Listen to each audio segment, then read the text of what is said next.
Kenya, which before enjoyed a largely agricultural economy, is now bidding for an industrial age in textile and apparel manufacture.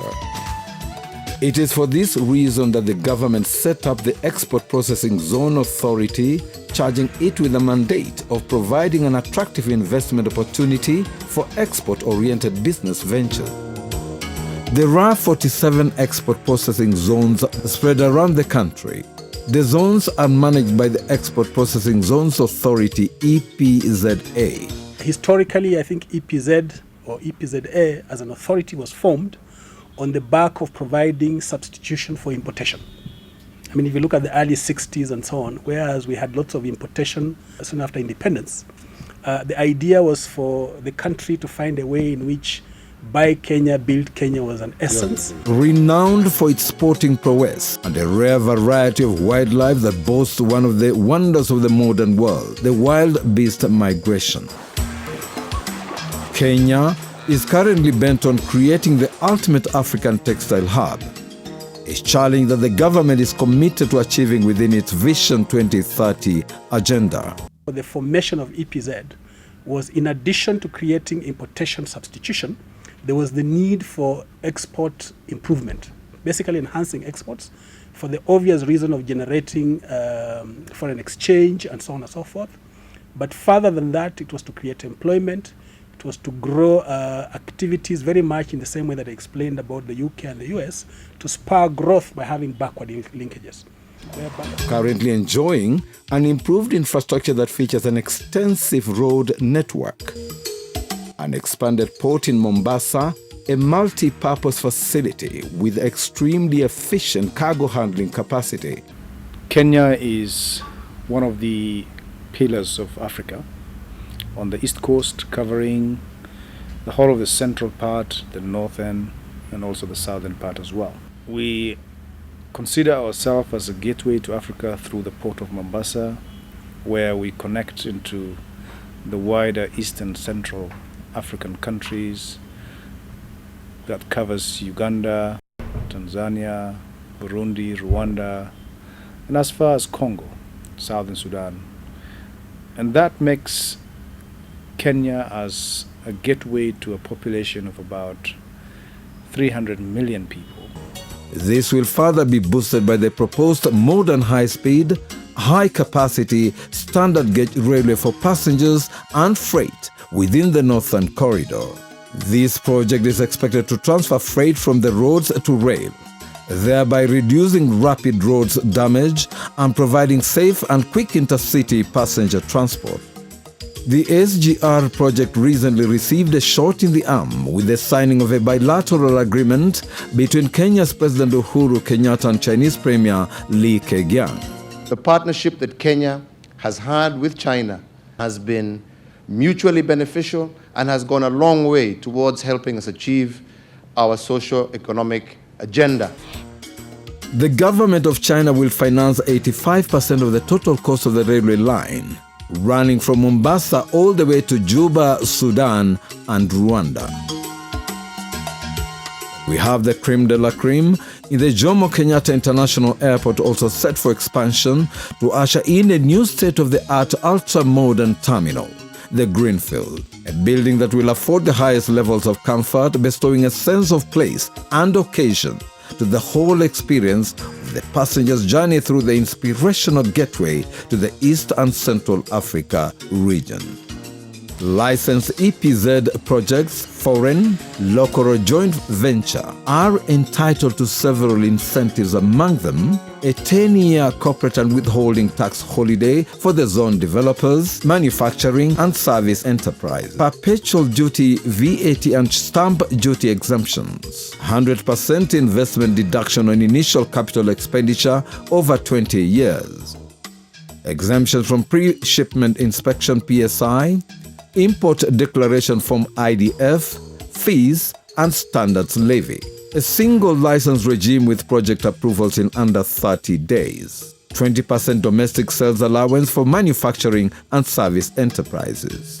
50% subsidy on electricity costs for enterprises employing at least 1,000 persons from July 2014. Kenya will of course have to contend with the regional competition. Primarily, an economic policy framework is of utmost importance. We must have policies in place that simply say, when you come and you want to invest in this country, your permit is going to be processed in, say, 5 days or 7 days or whatever it is. And the cost of that is not going to be $2,000 or $3,000. It's going to be $50, for instance, which is quite competitive compared to the people in the region or other countries in the region. So what we are saying is that the policies are being put in place through negotiations between our Ministry of Industrialization and Enterprise Development and the Ministry in charge of Immigration. Our Cabinet Secretary is very clear about that. We've had regular discussions to be able to enhance that. And not just that, we are dealing with even the Ministry of Labor to understand on how best we can manage the labor issues. We are dealing with the ministry in charge of KRA to ensure that and registration of licenses for business that is going on, to ensure that all those become an enhancement to get people feeling that doing business in Kenya is easy. This is something that we are addressing as government to make sure that businesses remain profitable. And so we are, as a country, increasing the supply of power into our national grid, fivefold. Athi River is currently hosting 40 enterprises, including 5 large-scale garment manufacturers, 4 SME garment manufacturers, and 1 cotton spinning and towel manufacturer. Enterprises at these zones collectively employ over 13,000 persons. New White Garments EPZ Limited Athi River is one of those large-scale units enjoying the benefits. Compared to other countries, Kenyan, I can see from Kenya you can get more skilled people, especially from very shortest time. Those people can achieve their target. Also, compared to other country, the clearance side in export and import very good they have very good system in Kenya, especially through all the shipping line. So doing business in Kenya, I think it's a very good opportunity because we are getting most of the benefit from the government plus the quicker service from the shipping line. We would like to welcome investors here in Kenya because we Kenya, we are ready to work. We have that skilled people. Ningependa kampuni zingine zifunguliwe, kila mtu apate kazi, ndio tupate kusaidika kama wananchi. The Kikoi Mall EPZ Limited Athi River is an example of a small-scale enterprise that has taken advantage of the offers, building its workforce from 3 persons to 45 in just 2 years. We export mostly to Europe, like you don't have to worry about the VAT, and also we have a 10-year holiday on the income tax. So those kinds of incentives were advantage in the sense that I can offer a better price a little bit to the customers and also grow the volume of the business. Agriculture has been considered the hallmark of the first stage of development, while the degree of industrialization has been taken to be the most relevant indicator of a country's progress along the development path. Early to mid-80s as well as early 90s, there having been very good growth with the existence of an opportunity for farmers to sell their cotton and for those, for ginneries and so on, to provide the required raw material into the various textile factories. Because of the opportunity for the Kikomis of this world and so on and so forth to export that material to the various industries across the world. That meant that the particular sector grew very well. Over time though, China and Bangladesh and other areas have taken over that particular opportunity by providing cheap material on the basis of cheap labor, basis of cheap raw material and so on and so forth. And therefore they substituted what markets were supplying to. And that's how we ended up suffering that particular opportunity.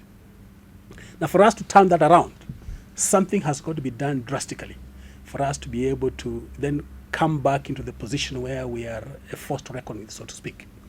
What therefore is required is if we examine the value chain from farm to fashion, we are saying to ourselves, at what point at the moment can a priority area be struck for us to be able to rejuvenate that particular industry? And the areas that we are talking about is the apparel sector. As a country, we have chosen textile sector as one of the critical sectors of focus for us for the next few years. And today we have a number of companies that are in the apparel sector. We want to grow this number of companies in multiples because we believe that we understand what they require, that we have inquired the issues that really are driving businesses to other markets as opposed to our market. And we're trying to make sure that we continue to improve on some of those issues.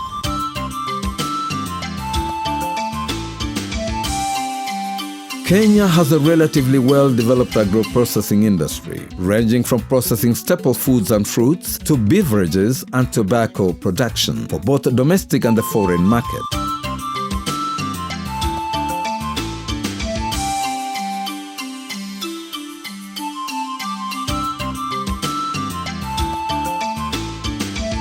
However, the sector requires massive capital and relies heavily on imported inputs. This is one of the top concerns at the EPZ-A. Kenya's human resource is among the best in the region. Over 87% literacy levels with 100% enrollment at primary school level, with English as the main language of instruction. 30 public and private universities with over 10,000 graduates entering the job market annually and thousands more from vocational training institutions makes up a large educated labor pool with high productivity. Kenya's Global Competitiveness Report 2013-2014 indicates a favorable ranking. Among the 148 countries polled, 44th in the quality of education, 34th in the capacity for innovation, 31st in the financial markets, and number 1 in the legal rights index. Boosting these indicators is Kenya's preferential access to regional markets. The East African Community, with 5 countries and the US $18 billion intra-EAC trade in 2013. The Common Market of Eastern Africa, COMESA, with 19 countries and a population of 430 million.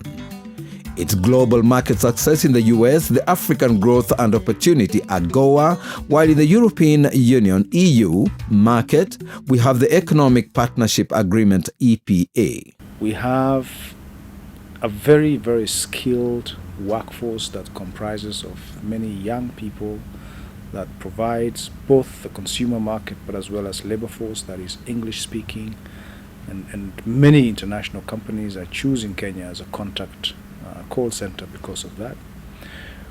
A country where the work ethic is probably one of the most advanced in terms of competing with one another, in terms of making sure that the culture at the workplace is as good as you can get anywhere else in the world. Productivity is much better than many of these sub-Saharan African countries.